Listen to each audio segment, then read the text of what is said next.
नमस्कार मंडळी, मी राज. तर आज तुम्हाला दाखवतो आमच्या राजापुरातील उन्हाळे गाव आहे.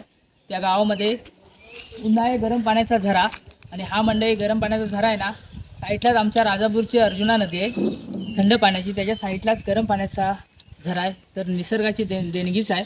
तर मंडळी चला बघूया राजापुरातील उन्हाळे गावाचा गरम पाण्याचा झरा.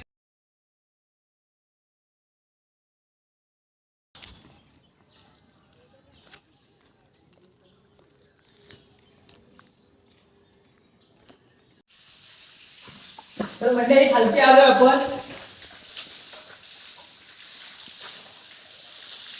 अरे ह्या ठिकाणी ना पूर्ण पूर्ण म्हणजे आपण आंघोळी करू शकतो ना, ह्याच्यात एवढं गरम पाणी आहे. कधी कधी जास्त पावसाच्या ठिकाणी म्हणजे जेव्हा पाऊस पडतो ना त्या टायमिंगला थोडं कमी गरम असतं, पण आता खूप गरम आहे. म्हणजे आंघोळ करू शकतो. आपलं घरचं जसं आंघोळीचं पाणी असतं ना तसं.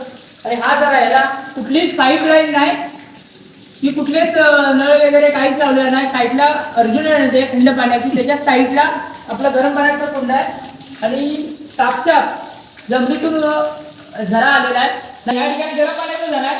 तर म्हणजे खूप लांब लांबून सातारा, पुणे, कराड म्हणजे बाहेर बाहेरून लोक येतात. तर आता गर्दी नाही, आपण दुपारच्या टायमिंगला आलो ना. खूप म्हणजे खूप म्हणजे देवाची देणगी दिलेली आहे या गावाला, उन्हाळे गावाला. तर म्हणजे ह्याच्या साईडला म्हणजे लगतच लागून थंड पाण्याची नदी आहे, अर्जुना नदी आमच्या राजापूरची. म्हणजे मंडई बघा, काहीतरी वैशिष्ट्य आहे या गावात. नक्की या ठिकाणी भेट द्या.